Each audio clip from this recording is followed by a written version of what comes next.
各位早晨。Good morning. The Secretary for Commerce and Economic Development, Mr. Algernon Yao, will first say a few words, and then the floor will be open to questions. Now I hand over to the Secretary. Members of the public, representatives of the media, good morning. I just had a meeting with the major chambers of commerce in Hong Kong. I informed them that for the U.S. Origin marking requirement, that's the outcome of the ruling of the WTO under the dispute settlement body mechanism. You might recall towards the end of 2020, U.S. imposed origin marking requirement requiring that all goods from Hong Kong exported to the U.S. should no longer be marked as made in Hong Kong but made in China. This is discriminatory and is totally unreasonable. It is in serious breach of the WTO rules. At the beginning of 2021, the SAR government required the WTO dispute settlement body to set up a panel to consider the dispute. And after deliberations on the dispute for 2 years, yesterday finally the panel of the WTO dispute settlement body announced the report on the ruling yesterday. That's the 21st of December 2022. The report stated clearly that the U.S. imposed the origin marking requirement is in violation of Article 9.1 of the General Agreement on Tariffs and Trade 1994, and it is inconsistent with the most favored nation treatment requirement in this article. So it is against the rule, and the panel has recommended the U.S. to take action to bring the measure into conformity with GATT. Now, this is totally unreasonable. It shows that the U.S. has disregarded international trade rules, attempted to impose discriminatory and unfair treatments unilaterally, unreasonably suppressed Hong Kong products and enterprises, and politicized economic and trade issues.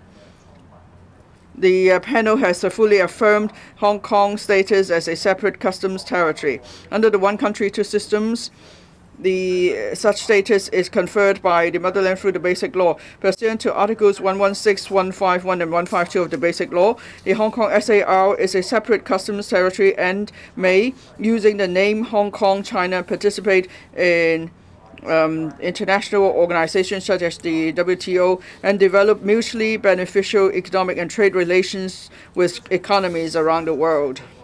The SAR government welcomes the refute in the panel's report about the unreasonable and groundless views of the U.S. Over the years, the status, the made in Hong Kong marking on Hong Kong products has been accepted internationally for many years. This not only shows factually that Hong Kong is a separate customs territory and complies with relevant WTO rules, it also provides consumers with clear and accurate information on product origin. I've already written to the U.S. Trade Representative on this ruling and urged that the U.S. Respects the recommendations and the ruling outcome of the panel. It should immediately stop the origin marking requirement and comply with the WTO rules. I've also reached out to the Trade Office and customs of the U.S. Through our ETO in Washington for them to withdraw this requirement. The SL government will closely monitor the development, and we will keep in communication with various parties through various means.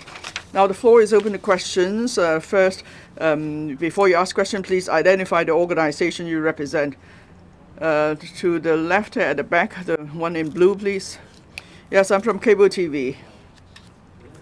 The U.S. Said that it will not cede on for security reasons. So if it keeps up its requirement, then how would the SL government respond to that? Thank you. Now, the panel report has been published. If there is an appeal mechanism, if the U.S. wants to make an appeal within 60 days, and then during the appeal process, the report of the panel will not come into force. We will closely monitor whether the U.S. will launch an appeal in accordance with the appeal mechanism, and we will respond correspondingly. to the over there, please. So the measures have been in place for around 2 years. So can you actually quantify what is the financial impact it has had on Hong Kong manufacturers and businesses? And my second question is, in May 2020, a man was arrested for breaching trade description law after selling face masks with the label "not made in China." Given that the Hong Kong government opposes a mandatory made in China label, can local manufacturers instead choose to label their goods not made in China? Well, let me answer your first question. The trade between Hong Kong and United States, the total export is only about 0.1% of the total export from Hong Kong, which amount to about 7.4 billion Hong Kong dollar, which is very minimal. The whole spirit is to uphold the status and position of Hong Kong Special Administration Region in the WTO as a separate custom territory. Even though the financial implication is minimal, but it caused a lot of confusion to the customer regarding made in Hong Kong or made in China, and it is also causing unnecessary concern by the manufacturer to separate the production into made in Hong Kong and made in China for doing the business. And regarding the second question, for all products going to ship to the United States, they have to fulfill the current restrictions imposed by us unnecessarily for custom clearance and declaration. So the manufacturer and company are fulfilling all these requirements for the time being, and we urge the United States government to lift the restriction as quickly as possible according to the recommendation and report by the panel. 好，係前面呢位。At the front here, please. TMHK. So the U.S. said it did not intend to remove the marking requirements. So what will be the follow-up actions by the government? Thank you. Well, as discussed earlier, that is an appeal mechanism available in WTO. If they do not agree with the report by the panel, they can appeal through the dispute settlement body within 60 days. If they do not appeal, then the report will be passed to adopt. And if they appeal, then we will pay attention to the development and progress, and we will consider what action to be taken next. 好，或者最後一條。Last question. Any other questions? 好，如果冇嘅記者會到此為止，唔該晒。多謝。If not, that's the end of the press briefing. Thank you. Thank you very much.